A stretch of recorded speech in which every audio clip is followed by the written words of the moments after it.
Então, deixa eu dar prosseguimento. Queria, realmente muito boa a apresentação da Flávia, bacana, a professora Flávia, um estudo muito interessante. Eu vou apresentar aqui o trabalho que a gente faz, o professor Elson, o professor José Luiz Passamay, eu e o professor Vinícius agora. São trabalhos que a gente tem desenvolvido sobre a areia, né? O professor Passamay sempre faz a varredura das praias e recolhe amostras, né, da areia. É um trabalho que ele faz perene durante vários anos, né? E isso aqui, então, é a apresentação básica. Os detalhes da areia a gente vai ver depois. O trabalho que a gente publicou já foi apresentado agora pela professora Jacira, que é o grupo nosso, né? Ela estava junto aqui, liderando esse trabalho também, e fala sobre a caracterização física e química das areias monazíticas aí em Aíbe. Isso não tem muito dado na literatura, a gente conseguiu publicar esse artigo. O que acontece aqui? Os ambientes que a gente tem aqui, né, nessas praias, ele tem uma relevante concentração da areia, da areia monazítica, que traz a radiação natural, né? E são sedimentos costeiros, né, que contêm certos minerais, entre eles a monazita. O professor Vinícius vai explicar bem essa questão da monazita na apresentação dele. A presença desses determinados elementos químicos na monazita conferem a esse mineral uma característica de radioatividade natural. O que quer dizer isso? A monazita é um composto que é um fosfato principalmente. A areia preta mistura esses elementos. Tem outros elementos, como a zirconita, a ilmenita, mas quem carrega a radioatividade é esse composto aqui, que é um fosfato, composto de sério, que é uma terra rara, lantânio, que é uma terra rara, e tório. Muito bem. Ela tem essa coloração aqui, a pedra mesmo, quando você pega o mineral. E ele é muito, muito denso. Ele lembra o chumbo. Se você pega assim, só a monazita, ele vai parecer igual chumbo. É bem pesado.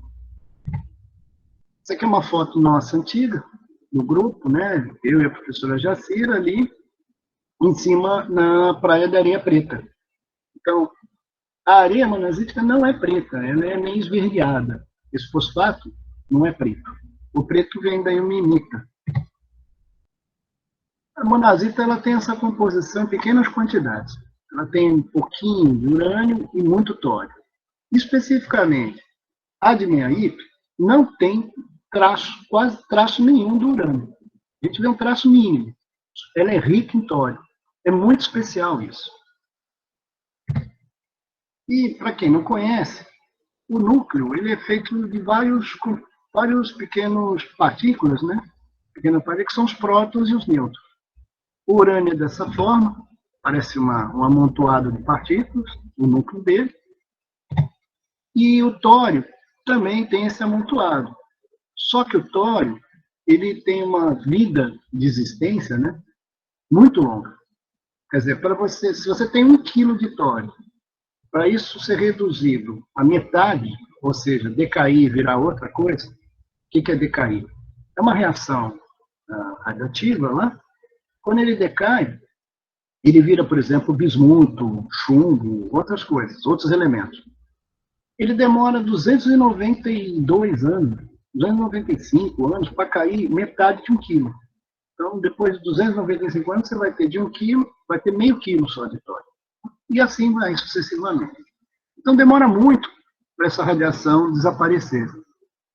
Então, vão passar gerações e gerações e a praia de Meaípe vai continuar intacta sob o ponto de vista radioativo. Então, a praia de Meaípe é rica nesse núcleo, o tório. E aí, o que existe? Existe o trabalho que o professor José Luiz Passamay faz, que é esse levantamento. Há anos. Ele faz isso, ele passa pela praia e com posicionamento vai levantando a posição da radiação ao longo de várias praias. Então, Praia Preta, Namorados, Anchieta, Iaipe, e são inúmeras. Ele tem vários trabalhos que ele publicou isso. E a professora Jacira explicou isso, e eu vou explicar, que quando você pega numa data, tem uma distribuição, na outra data tem outra, na outra data tem outra distribuição. Então, repare, isso aqui é a distância da praia, e você vê que a radioatividade muda de tempo em tempo. Ora está num canto da praia, ora está no outro canto da praia. Então, isso é o que a gente tem na mão. Então, isso aqui, olha, é a sequência de fotos que já foi mostrada, né? Que você tem essa mudança associada a essa mancha preta. Essa mancha preta é onde está a monazita e o menita, que é preta. Então, você vê que muda ao longo das datas. Então, isso é dinâmico. Então, volto, que reforço que a professora Jacira falou, que não tem sentido em falar em intensidade de radiação quando você não sabe nem onde ela está. Você tem que acompanhar isso para poder falar alguma coisa. E esse estudo, olha só, as fotos são de 2018. O professor Elcio, o professor José Luiz Passamay, fizeram essas análises. E verificaram que a composição é essa. Mas ela... O que aconteceu? Entre outras coisas, a gente está estudando os efeitos da radiação sobre sistemas biológicos. Né? E, no nosso caso, nós vamos estudar o efeito nas bactérias. Isso é um trabalho conjunto com o professor Jairo e o aluno doutorado nosso, que é o Alain. E eles fizeram esse trabalho junto com o professor Jacira, com o professor Passamay, com o professor Elcio. Então, nós estamos com um grupo muito grande de pesquisadores. Né? E o que se percebeu? Que alguns micro-organismos eles estão sempre presentes nas areias. Ocasionalmente, né, algum desses micro-organismos, que são bactérias, podem ser patogênicos. O que é patogênico? Podem provocar doenças. E, portanto, a proliferação deles nesses ambientes pode causar o quê? Infecção e incidência de doenças nos seres humanos. As duas bactérias estudadas foram essas, a Escherichia coli e Staphylococcus aureus. São bactérias encontradas em várias praias e, às vezes, até nos alimentos. E o que acontece? A gente viu que os efeitos da radiação natural foram estudados com esse simulador que foi desenvolvido aqui na UFS, junto com o professor José Luiz Passamay, e um esforço grande que ele fez para montar esses simuladores e que tivessem a areia simulando a praia. Então, a ideia do simulador é essa aqui. Ó. Você tem aqui um objeto, você coloca aqui a areia, tipo um vaso, né? Você pode pensar tipo uma bandeja. Dentro da bandeja você coloca areia, mas você protege a areia com uma placa de chumbo, extremamente espessa, para evitar que a radiação saia para os lados. E essa areia emite radiação.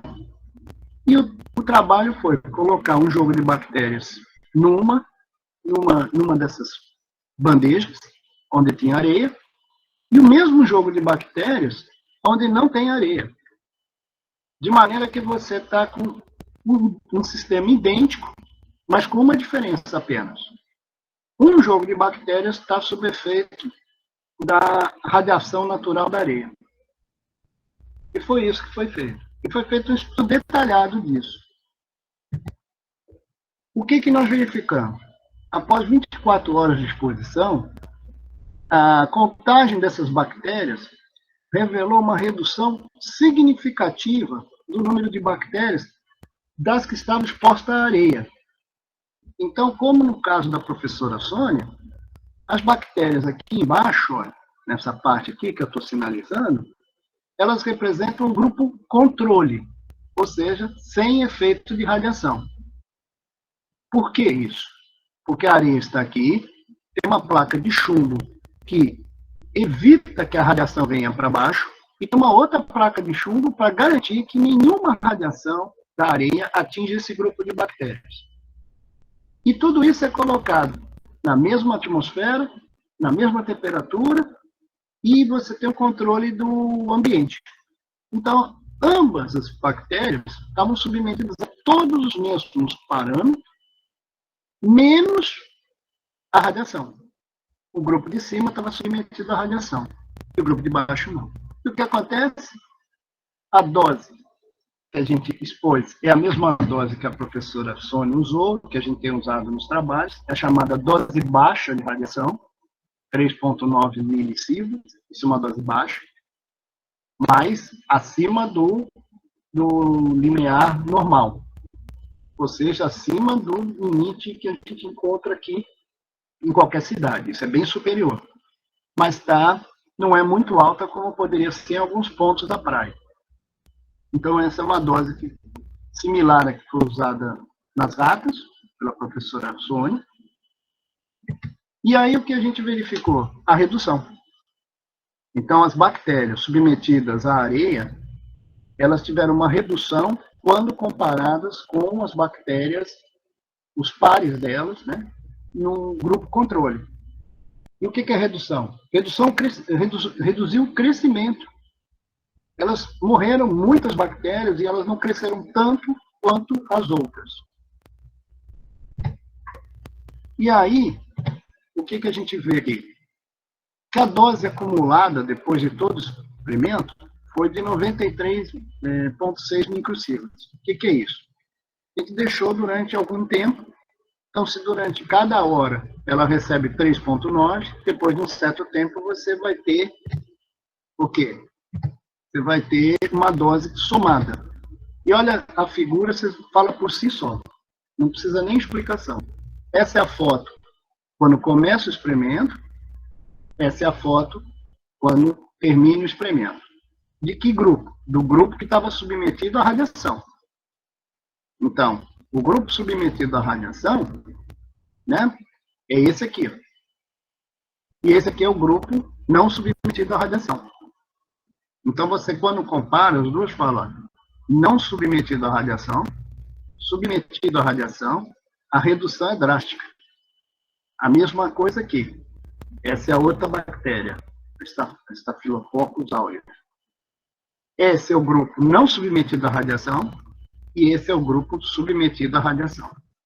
Esse trabalho foi publicado, tem sido bem lido, e ele mostra de um modo inequívoco que a radiação reduz o crescimento das bactérias nocivas à saúde humana.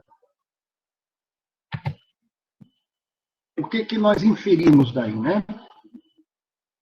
Após essa exposição, as bactérias sofreram alterações morfológicas, que a gente fez isso em microscópio eletrônico, causando o quê? A morte delas. Então, muitas delas morreram. Né? E pode-se inferir o quê? Que essa radiação natural, ela serve de controle do crescimento das bactérias, reduzindo esse crescimento. Então, prevenindo o quê? Incidência de doenças infecciosas por contato direto com a areia da praia.